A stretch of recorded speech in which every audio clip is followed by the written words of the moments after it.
Once again, good morning, everyone. Happy you're here, tuning in. It's about, 2017, eight years ago. Kathy and I received a phone call at about 3 a.m. that threw us completely into a tailspin. I think I've told this story before, so bear with me if you've heard it.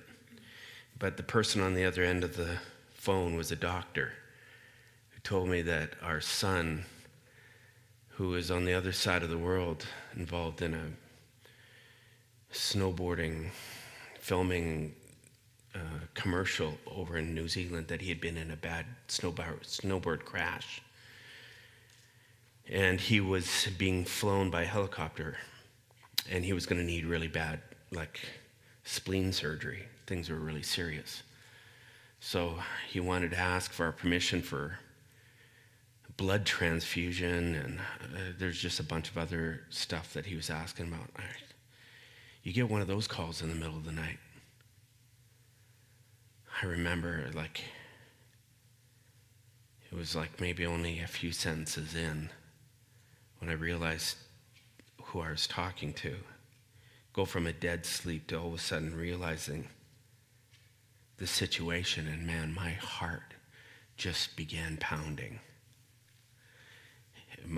My whole body just kind of clenched up. I'm sitting up in bed. Kathy can tell something's up. She sits up in bed.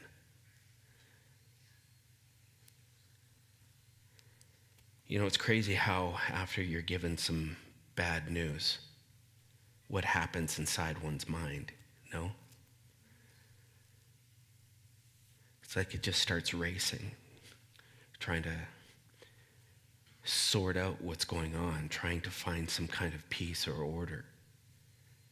This tendency to imagine, to fill in the blanks.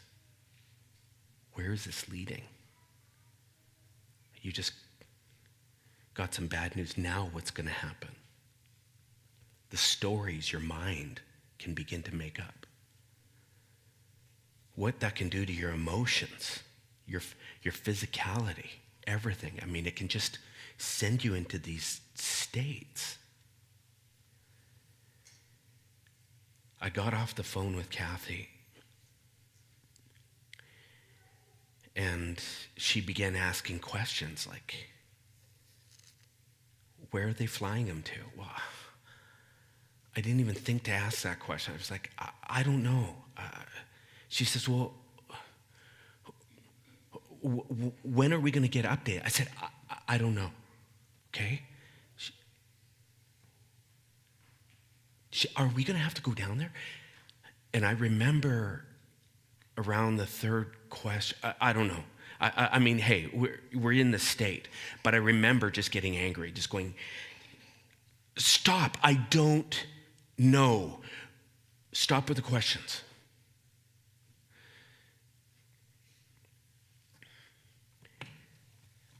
I was so agitated. And Kathy's she's trying to fill in the blanks with facts. But even just the asking of the questions was just, I was just locking everything down. There was a part of me that was not wanting to imagine where this was going. What the next phone call could look like. I didn't want to, I just want everything to just stop right there and just say, hey, I'm sure everything's going to be fine. The thought that maybe that next phone call might be that,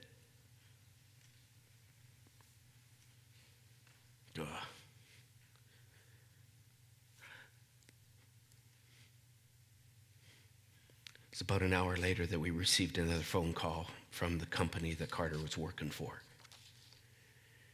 telling us that one of us was going to have to come right away. They said, there's an 11 o'clock flight at the airport. Can one of you get on that?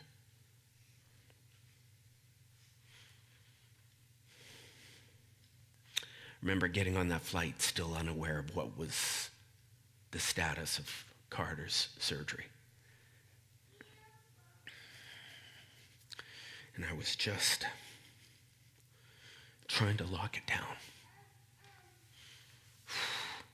The games that my mind played on me over the next 24 hours before we finally got there and I could get an update was crazy. You know, every day, each of us will experience crisis of some form. For some of us, it will feel like a major crisis. You can be listening with the TV in the background, all of a sudden hear about escalations in global conflict. Now a new threat of war looming. Read a headline on your internet news feed. Now new tariffs are being announced. Tomorrow, some of you are going to be tuned in, and by your estimation, a new government leader, the wrong one, was voted in.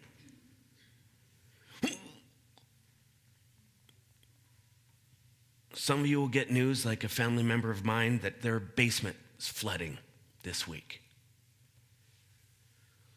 Or that someone's been in an accident. Or there's been some kind of diagnosis. Well, what does this mean?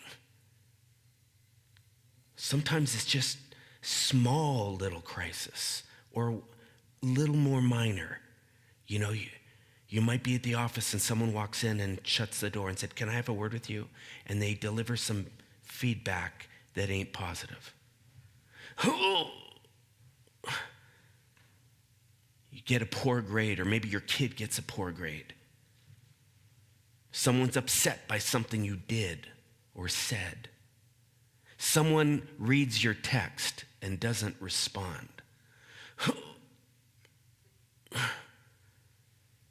Crisis really in our minds is all subjective, isn't it? Regardless of how big or small, we have these different levels of reaction to it, don't we? Some people's reactions will feel quite over the top to some. I play hockey, and there's this one guy that we've been playing with. He's a goalie. And every now and then, he'll take a hard shot to somewhere where the padding isn't quite as thick.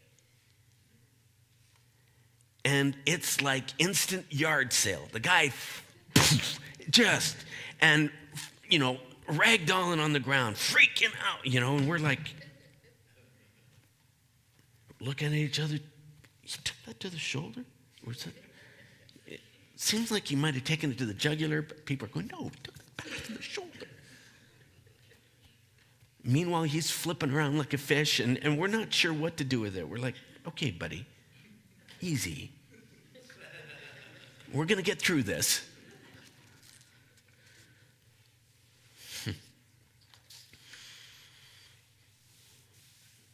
Those overreactions, some people would tend toward. Exaggeration of the magnitude, the impact. A little fender bender and the person needs to take the day off. It's like, oh my God, and people are hearing what the story is. It's like, okay, pal, easy. We're going to get through this. You just call the insurance company. Or just 1, 2, 3.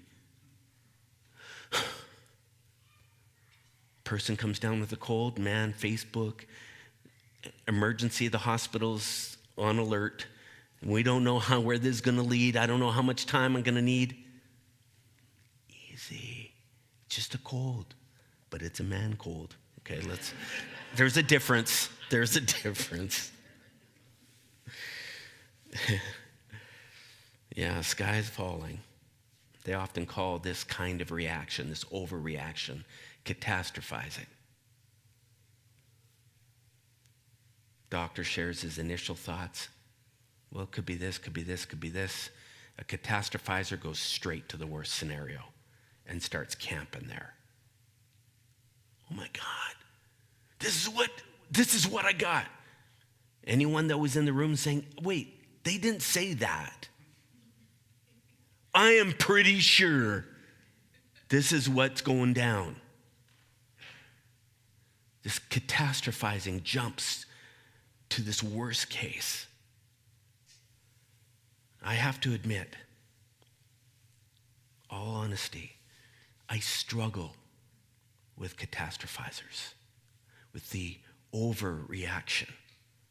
There's something about that aggravates me.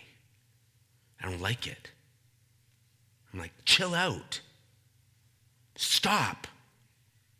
I'm sure it's nothing. That's almost my knee-jerk reaction. I tend to underreact. That's my go-to. That's my default. I just like, hey, quit going there. He also said it could be this. I think it's that. They call this reaction minimizing. Oh my God, what happened to your arm, Jeff?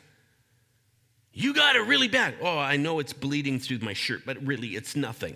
It's nothing. I'm sorry to hear about your son's accident. Oh my God, that's so terrible. You know what? It could have been worse. There's a lot of things that could have gone wrong there. It's not that bad. Jeff, you look freaked out. Is everything okay? Huh? I do? No, I must be overreacting. I'm okay. I'm fine. Minimizing tends to want to shrink your experience, your pain, whatever it is, so you don't feel it too much, so that others don't notice it or comment on it. Often minimizing, we do that because we're trying to avoid the vulnerability or the overwhelm. Let me ask you, how many people would say they get annoyed by minimizers? People that are always just trying to downplay everything. Huh? You can be honest. All right, I got some head nods there. Good, thank you. I see that head nod, that hand. This morning I want to talk about these two opposite reactions because they're very common. If you're looking for them, you'll see it happening all the time, especially right now in the world that we're in. With so much going on, you're going to see all kinds of over and under reacting. Whole bunch of catastrophizing, whole bunch of minimizing. What's sad is that these reactions on each extreme, they can cause a lot of damage. That's a real problem. If we could somehow dampen the overreactions on either side, if we could somehow soften the edges, our thinking is that we might be able to minimize the scar tissue created in our relationships, in our workplaces, in our marriages, our homes.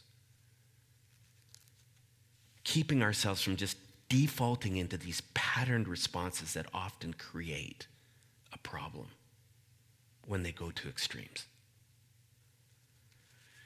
This is actually the whole purpose of this series that we're starting today. It's called Recognizing Our Protector Parts. To recognize these parts inside us that are reacting to life in certain ways. And they're reacting for good reasons. They're trying to protect us. But when we don't really understand or even see them and understand what they're trying to do, if we can't recognize them, the chances are we just step right into it again and again and again, to the demise of those often around us. Here's the good news. Just like the last song that Joe and the team sang today, the good news is we can get better. We can do this differently. We can change. You're not sentenced to a life of the exact same pattern over and over. We can actually soften and with awareness start altering our instant responses when life throws us to crisis. That's great news. We can adopt healthier alternatives, responding in ways that are chosen, deliberate, intentional. It actually help the situation. So, let me ask this to start off. No judgment here. If there was a spectrum, on one end, catastrophizer, on the other end, minimizer, how many would say from the midpoint toward catastrophizer, they would say, yeah, that's probably more my response. No judgment. Come on, let's see those hands. Let's see all the catastrophizers. Okay, I tend to, and hey, look, there's all kinds of degrees. You could be a 1. You don't have to be a 10. Doesn't matter, though, if you're a 10. No judgment here. Okay, catastrophizer. How many would say, oh, I tend to be more of a minimizer? Okay? Oh, I see those hands. Okay. The minimizers really want to put up their hands. I don't know what's the deal there. The catastrophizers are like, minimizers right here. I don't know. I can relate to that. Anyways, we'll get there. Let's talk about catastrophizing first. Why do we catastrophize? What's that about? Sometimes there are very legitimate reasons why we do that. One is the survival instinct. Like they say this is kind of evolutionarily implanted in humanity for the most part. Once upon a time, if we heard branches breaking,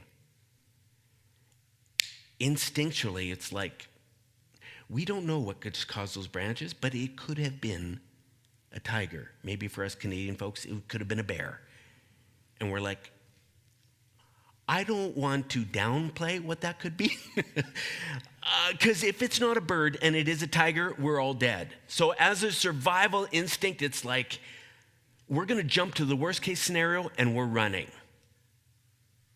I think that might have been a large part of what was behind the 12 spies.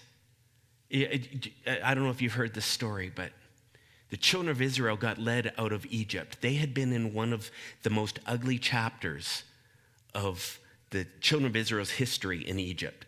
Heavy slavery to Pharaoh. Maybe you remember the story. A guy named Moses is commissioned. The character God says, Moses, get them out of there. Moses goes, helps them escape Egypt. They head into the wilderness, but God says, I am going to bring you to a land that is flowing with milk and honey. It's the promised land. I'm going to take you there, and you're going to love where I'm taking you. And so they journey, and it is a long one. Finally, they get to the doorstep of the promised land. And Moses says, hang on. We better send some spies in to just check it out and make sure it's okay. So he sends 12 spies into the land. They're in there 40 days. The Jewish writers loved the term 40, or the number 40. Whether it was an actual 40 or not, we won't get into that. But 40, they're in there a long time.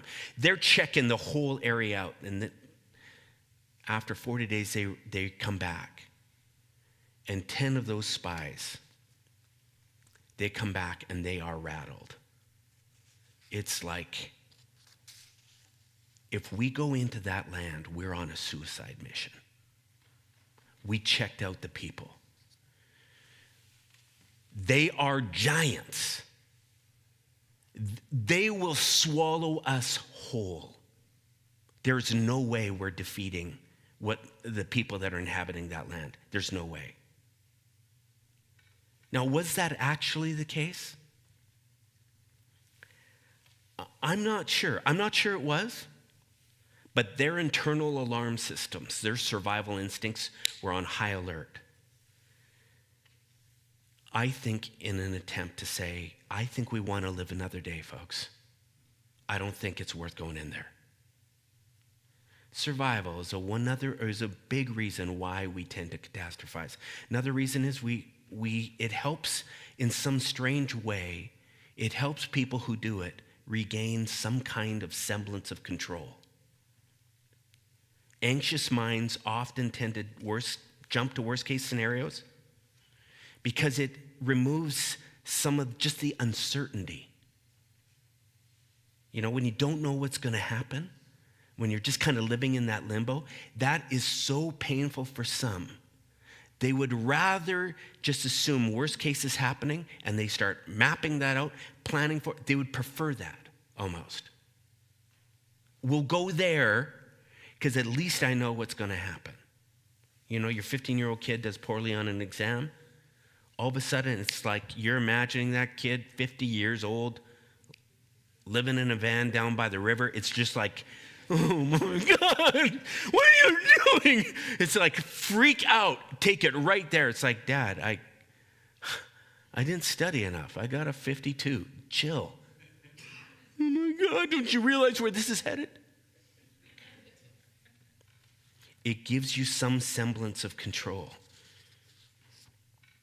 That story is of the children of Israel, literally, once those 10 of the 12 come back negative. And when their report gets out, it lights the entire community on fire. They are wailing, screaming. They've all started ringing 5-bell alarms. We might as well die. In fact, you know what? Let's just go back to Egypt right now. We'll take the slavery over living with the uncertainty of what could happen to us there. It's like, what? You don't honestly want to go back to slavery in Egypt when we haven't even stepped a foot in the land? It is more comfortable to just lock it down. We'll take worst case scenario, but now we know at least what's going on. There's another reason why we catastrophize, and that is because of past trauma. You can find yourself in a situation that just feels eerily similar to one that's happened to you before. One that has a lot of scar tissue, emotionally, internally, and you don't even realize it's there. All of a sudden, a raised voice. Someone gets hammered, drunk, and starts acting different. You hear footsteps behind you at night in the parkade. The stock market all of a sudden takes a dive. Certain headlines appear in your feed, and it just does something to you that sends you into this alarm state that you did not expect. Your protector, some part inside of you says, brace yourself. It's about to happen again. Now, as a minimizer, I got to tell you something. As I started studying this topic,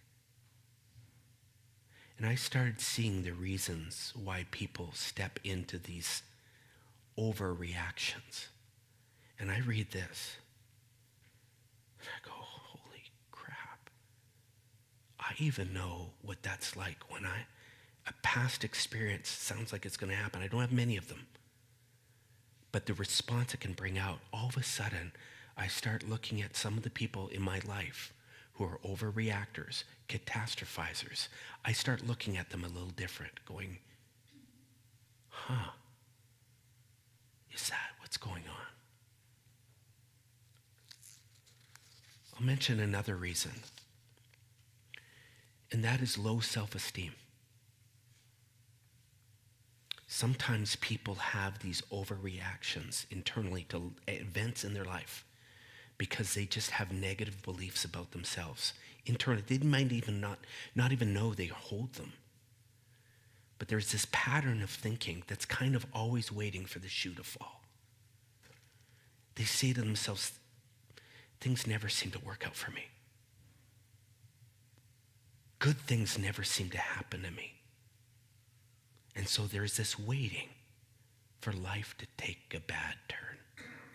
And all of a sudden, someone applies for the job and they don't get any answer that week. And all of a sudden, some part inside them says, it ain't gonna be you. I knew it. I'm not good enough. Knew it.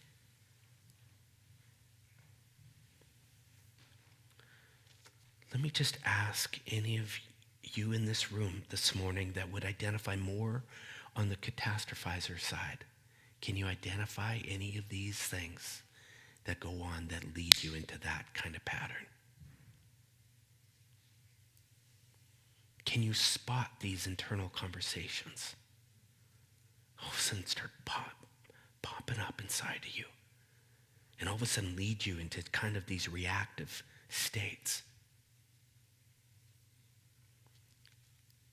Are there certain situations that seem to do it to you more than others?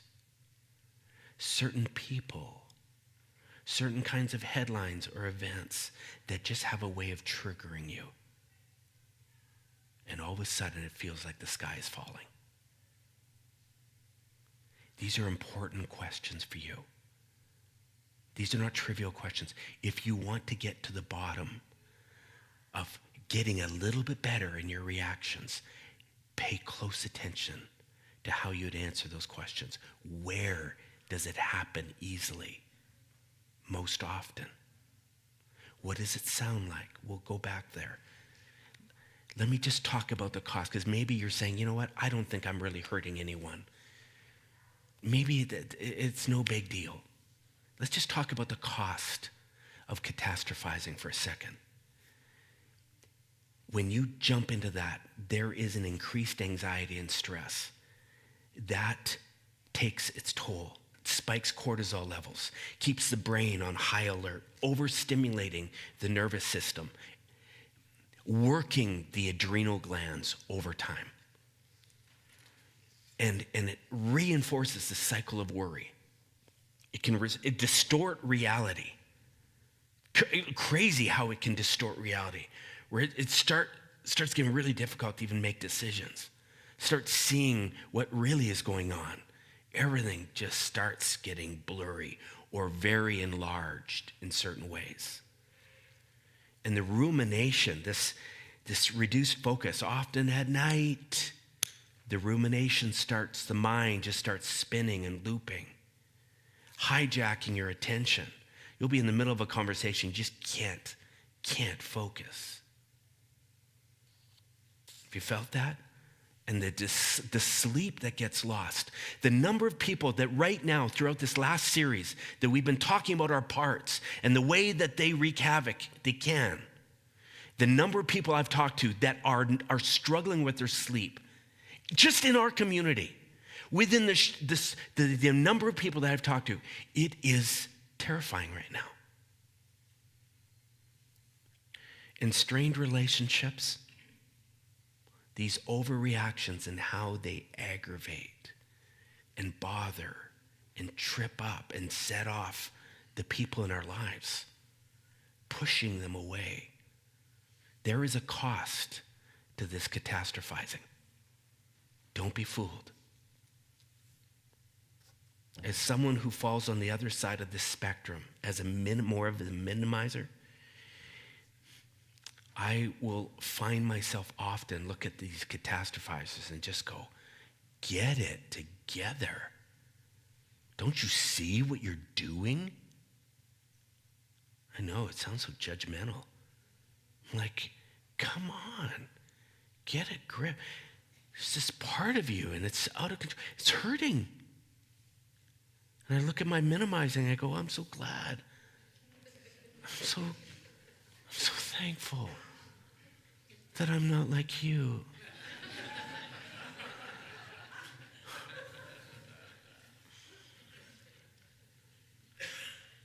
Not realizing that I too have got some serious issues that are hurting my life. Let's go back to that story. There's 2 spies of the 12 that came back, and I don't know where they went, but they came back with a completely different report. They're like going, are you guys smoking crack? They came back with a pole on each other's shoulders. They're walking together. They got this massive cluster of grapes. They're saying, there's one cluster of grapes. We couldn't hold it just between one of us. Check it out. Taste those babies. Like, this is unreal. They're looking at them and they're going, what do you, no, that's good land. Oh, that's right for the taking. Let's go. Let's go. There's nothing to worry about. Bunch of babies, let's go. Was there anything to worry about? Yeah. Those 12 spies weren't making it, the 10 spies weren't making it all up.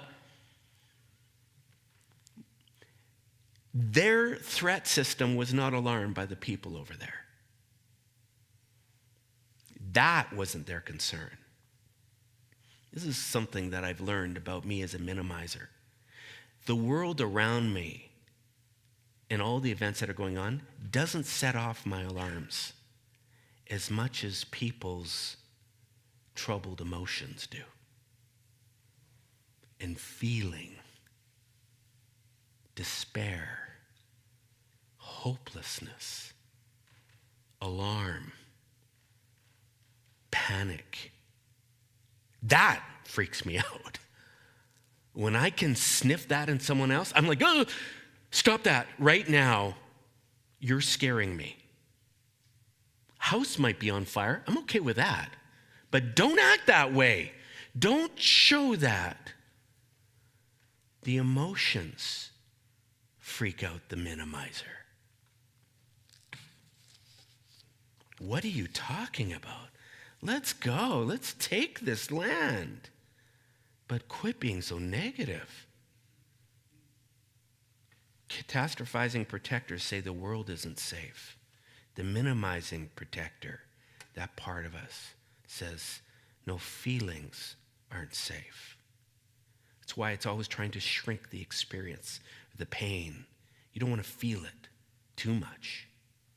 You don't want to acknowledge it. Mentioned this fixer part that I got inside me, I think it was last week, played by this Tom Hardy. I don't know if you've seen the series Mobland. I'm not endorsing it, okay?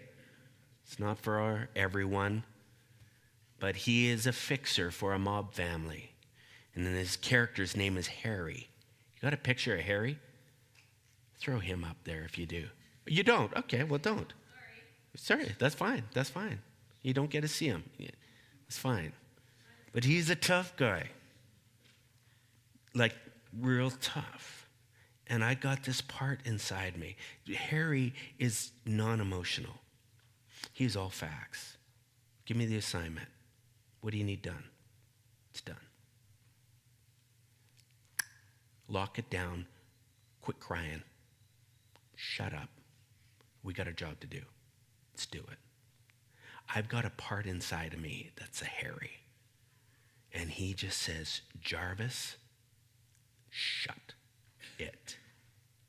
Lock it down. Focus. Don't feel it. Feelings are irrelevant. Harry says, you start feeling that, and that's your downfall. There are times, I'm telling you, that night, when I get off the phone, Harry is going, Jarvis, do not even think about what could happen. And all of a sudden, even if Kathy is calm, she's just saying, where are they flying them to? Just any hint. Anything that makes me nervous, worried, fearful? No. I can't even listen to it. No. Harry says, lock it down. You did? Oh, there he is. There's Harry. Oh man, Harry comes alive inside of me sometimes. And it's just like any kind of emotion, negative emotion. It's good with positive emotions. But fear, worry, no, we're not having it. You have something like that inside of you?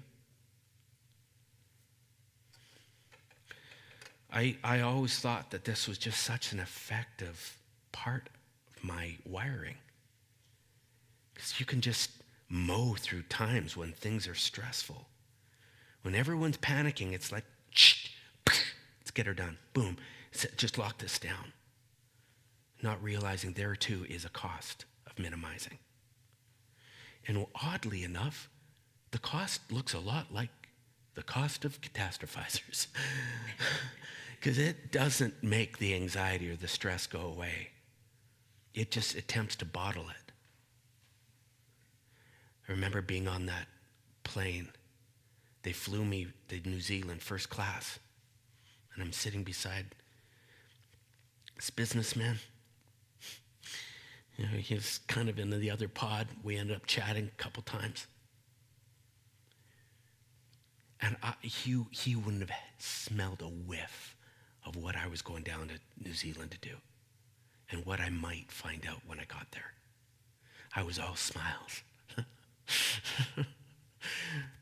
But any time the TV screen, the podcast that's playing in my ear, anything, any time, any of it went quiet, or I allowed my mind to drift, instantly the heart rate started jumping, blood pressure rising. I'm just like, oh my God.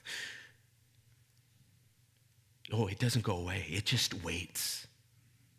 It just waits until it sabotages you in a reaction, in a freak out mode. Reduce focus and productivity. Oh, it may be in the very moment that you just got to perform, you can power through something.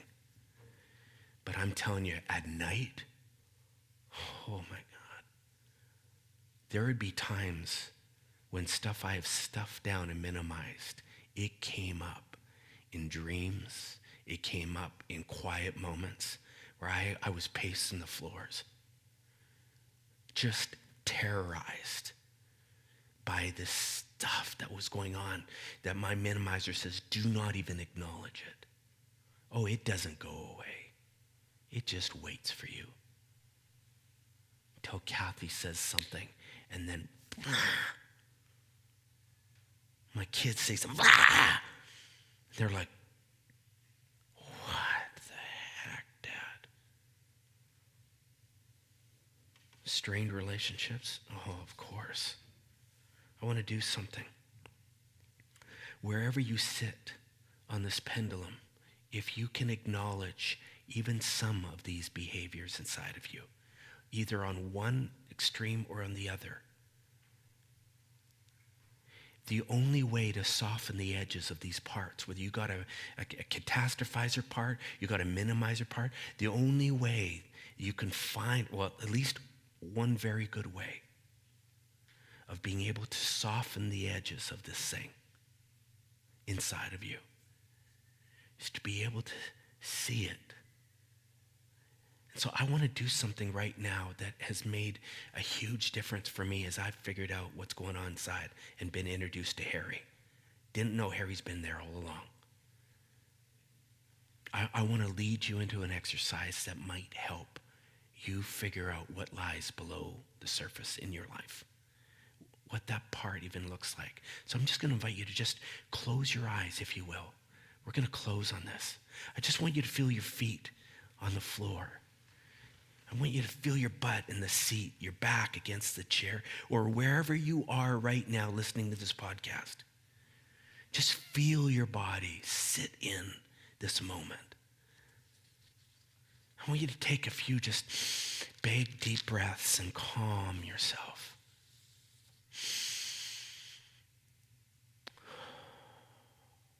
Just be fully present right now in this moment. Now I want you to gently bring your attention to the part of you that would either catastrophize or minimize. There's a part inside of you. I just want you to draw your attention to it. Maybe you're not even sure what you're looking for. That's okay. Well, what would it even feel like? What? No, it's okay. Maybe it'll help for you to go back to a scene where some part of you was freaking out.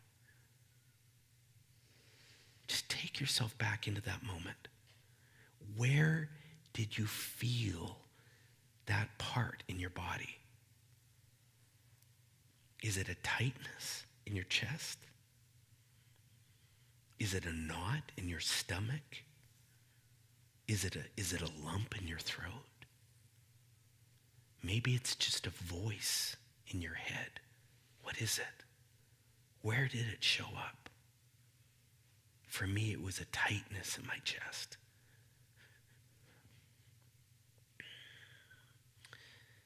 Yeah, wherever it was, just right now, let that part of you know you're just there to listen to it for a second.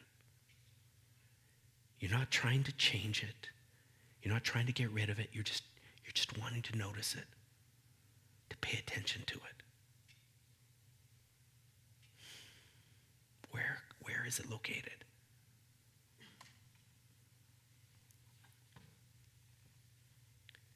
Now I want you to begin a silent, compassionate dialogue with this part.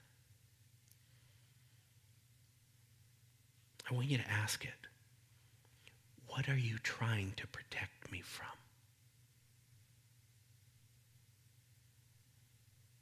What are you trying to protect me from? You freak out in these scenarios. What is it you're worried about?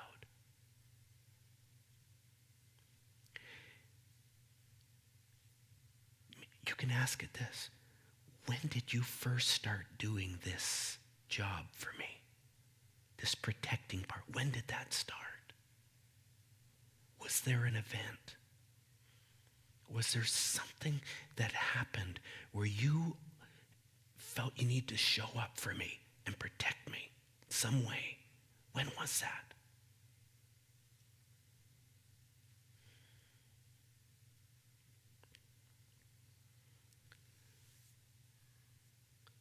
What do you fear would happen if you stopped trying to protect me?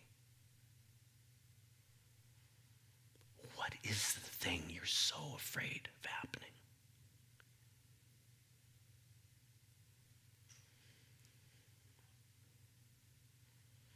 Why don't you ask it this? How do you feel about me?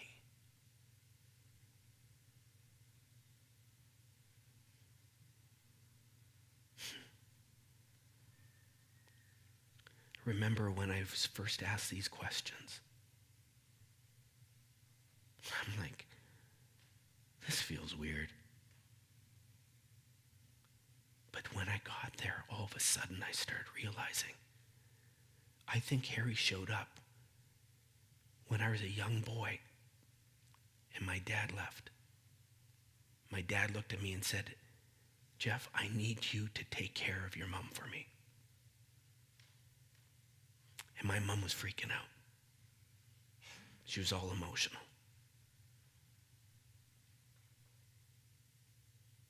And he said, it's time to buck up, Jeff. You can't freak out like your mom. You got to take care of things.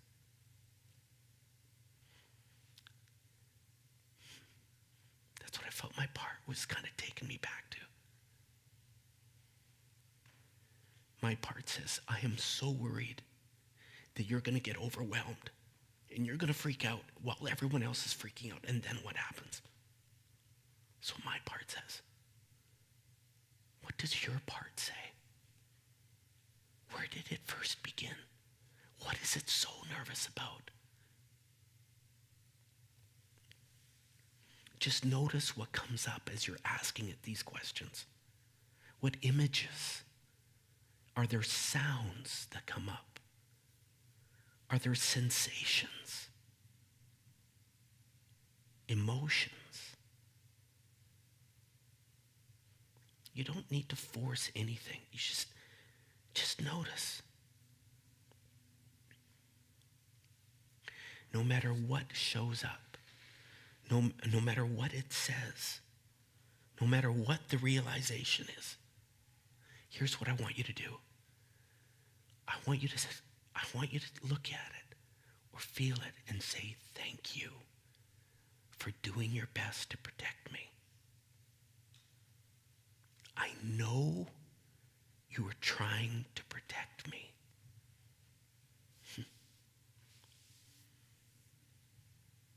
Even if it's methods, even if the ways it was trying to go about things hurt you in some way or hurt others, just thank it. Thank it. Say, thank you. I know you are doing your best. All right, you can open your eyes. Look at me. When you acknowledge this part, you're not fighting it. You're not trying to get rid of it. You're just acknowledging it. Experts would say that this part can settle down. When you look at it and say, I get what you're trying to do. Hey, I'm good. I'm noticing, yes, I see the headlines. Yeah, I'm okay though. It's okay. I got it. Another part of you, the observer, can actually calm that part down so it doesn't start yanking you by the chain. Thank it. Acknowledge it. Harry. There you are. You don't like what's going on here. You want me to lock this? Thanks, Harry. I know. I'm okay, though. I'm okay, Harry. So what I've been doing a lot lately. Harry, relax. I just want to sit in this sadness right now. My wife needs a hug right now. She doesn't need me to tell her to be quiet. I need to sit in this overwhelm right now. Something terrible has gone on. We need to feel this right now. Harry, shh. My prayer for you today is that if you got some of this going on, maybe you're one of those that just rides the middle, in control. Bless you.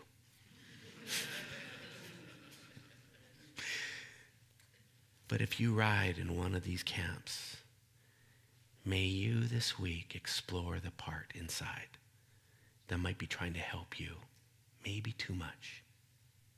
And may you learn to thank it and calm it. Step into the middle. Ooh, wouldn't that be something? We can make it better. We can make change. That's my prayer for you. Have a great week, everyone. We'll see you back here next week. We're talking about another kind of thinking error that comes up out of these parts. Vince will be going there. I won't let the cat out of the bag, mostly because I can't remember what the cat was, all right? But it's good. I can tell you that. Anyways, have a great week. We'll see you next week.